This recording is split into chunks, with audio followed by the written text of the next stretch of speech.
Assalamualaikum warahmatullahi wabarakatuh. Kami dari kelompok 8 akan menjelaskan mengenai inovasi bidang ketenagaan kependidikan.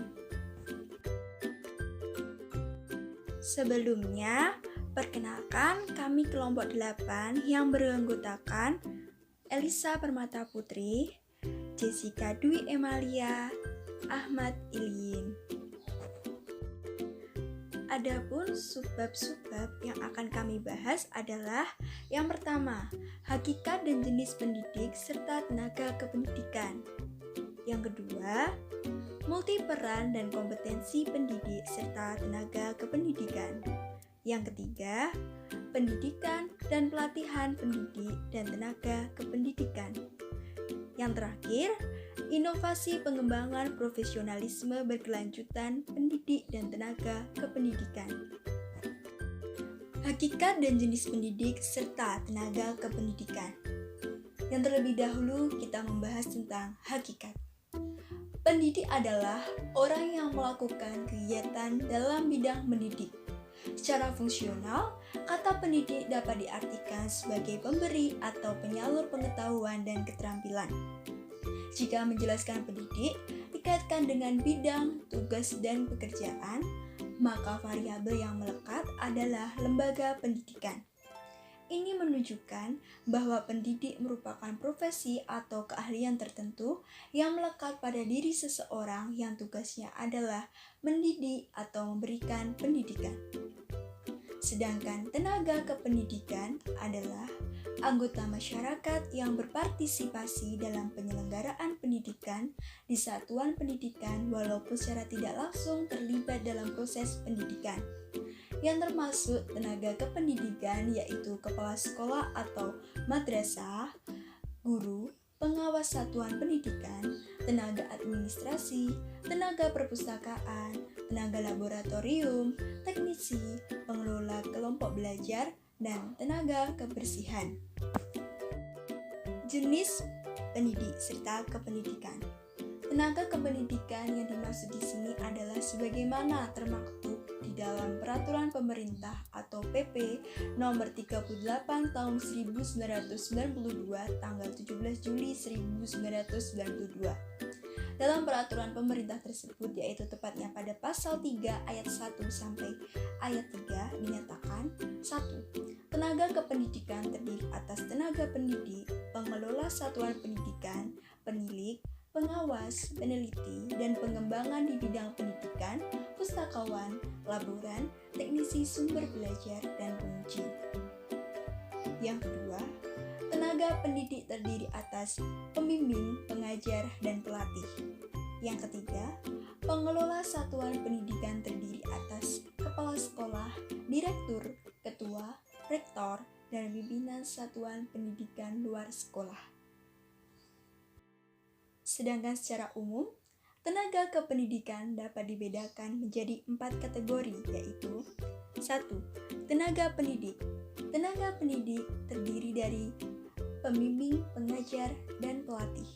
Yang kedua, tenaga fungsional kependidikan.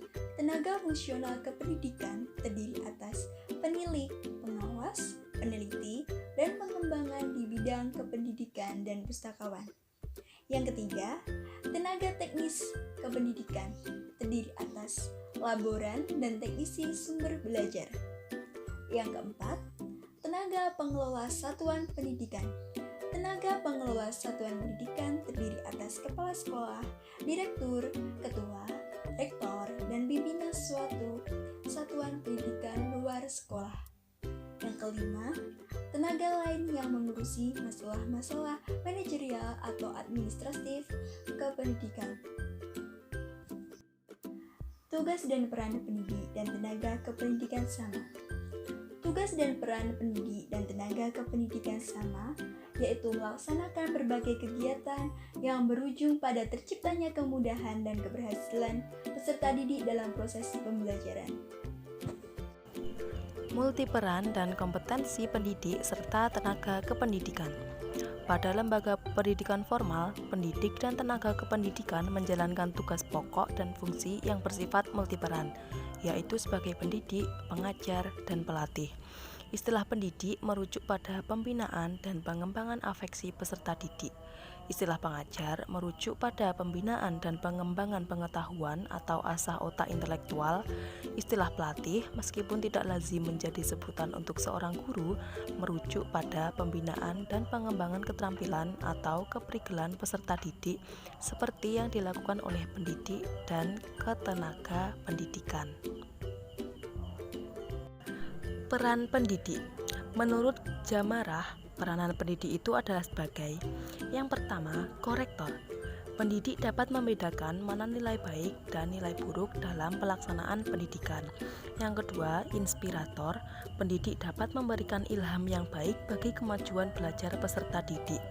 Yang ketiga, informator. Pendidik dapat memberikan informasi perkembangan ilmu pengetahuan dan teknologi. Yang keempat, organisator.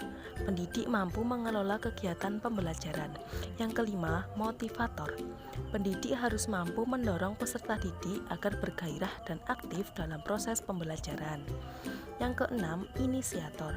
Pendidik menjadi pencetus ide kemajuan dalam pendidikan dan pembelajaran. Yang ketujuh, fasilitator. Pendidik menyediakan fasilitas untuk memudahkan proses pembelajaran. Yang kedelapan, pembimbing. Pendidik harus bisa memberikan bimbingan ke arah yang positif. Yang kesembilan, demonstrator. Pendidik harus mampu memberikan pemahaman materi pelajaran kepada peserta didik dengan baik. Yang kesepuluh, pengelola kelas. Pendidik harus mampu mengelola kelas dengan dinamis. Kesebelas, mediator.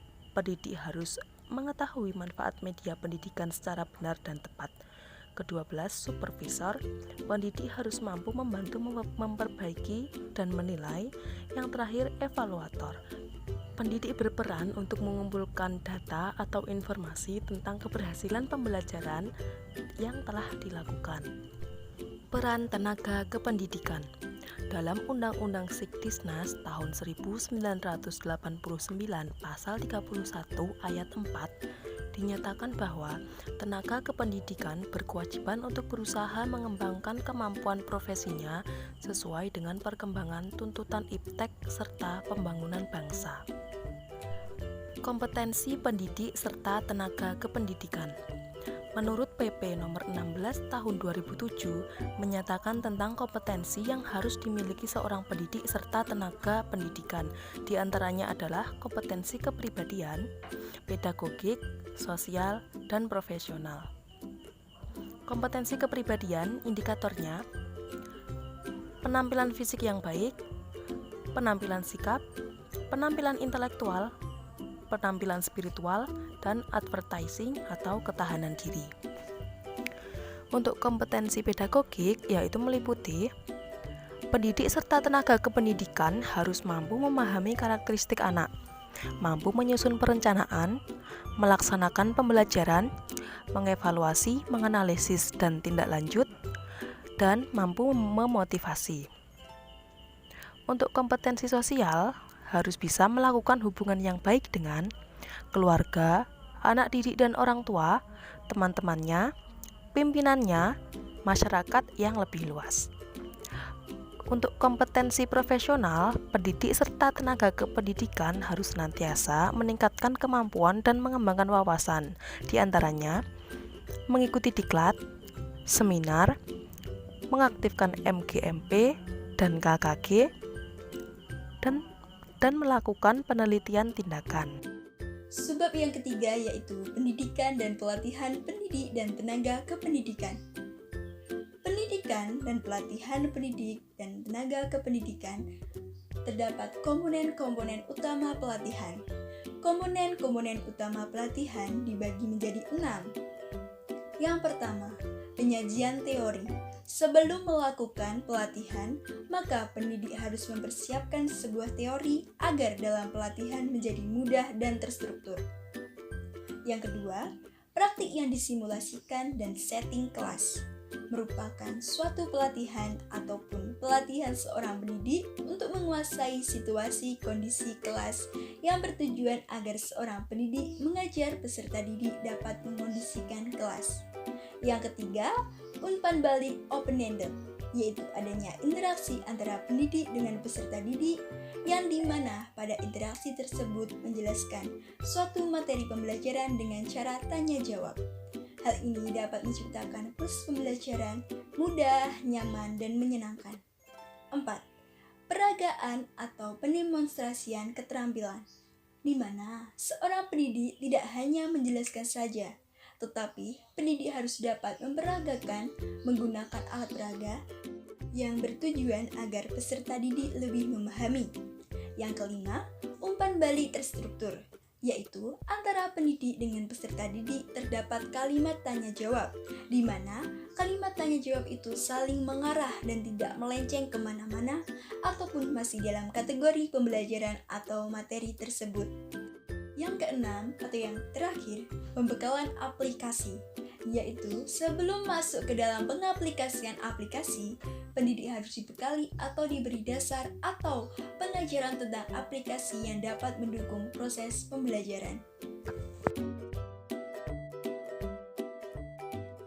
Inovasi pengembangan profesionalisme berkelanjutan pendidik dan tenaga kependidikan. Pengembangan profesi pendidik dan tenaga kependidikan pada dasarnya hanya akan berhasil dengan baik apabila dampaknya dapat menumbuhkan sikap inovatif. Sikap inovatif ini akan semakin memperkuat kemampuan profesionalisme berkelanjutan pendidikan dan tenaga kependidikan. Jadi, suatu pengembangan profesionalisme tersebut hendaknya dapat merangsang para pendidik dan tenaga kependidikan dapat berinovasi, menemukan hal-hal baru sehingga pendidik menjadi lebih baik dan dapat bersaing. Upaya pengembangan tenaga kependidikan oleh pemerintah antara lain, yang pertama, program penyetaraan. Program penyetaraan ini adalah program untuk para guru yang non-PNS agar jabatan dan pangkat sama dengan para guru PNS. Yang kedua, sertifikasi guru. Sertifikasi guru merupakan pemberian sertifikat kepada guru yang memiliki nilai kompetensi dan kelayakan seorang guru dalam proses belajar mengajar. Sertifikasi guru ini akan meningkatkan kualitas pendidikan di suatu sekolah yang berdampak pada kualitas pendidikan di Indonesia. Yang ketiga, peningkatan kompetensi. Dalam rangka peningkatan kompetensi dapat melakukan hal-hal yang bertujuan untuk memperbaiki dan menumbuhkan sikap dan keterampilan. Yang keempat, pengembangan karir.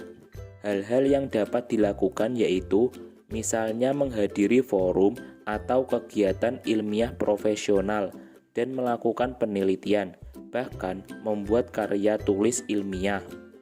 Yang kelima, penghargaan dan perlindungan. Sebuah penghargaan diberikan untuk memberikan informasi bahwa hal atau sesuatu yang diberikan penghargaan tersebut merupakan suatu hal yang penting sehingga dapat memotivasi para pendidik untuk senantiasa meningkatkan kualitas diri.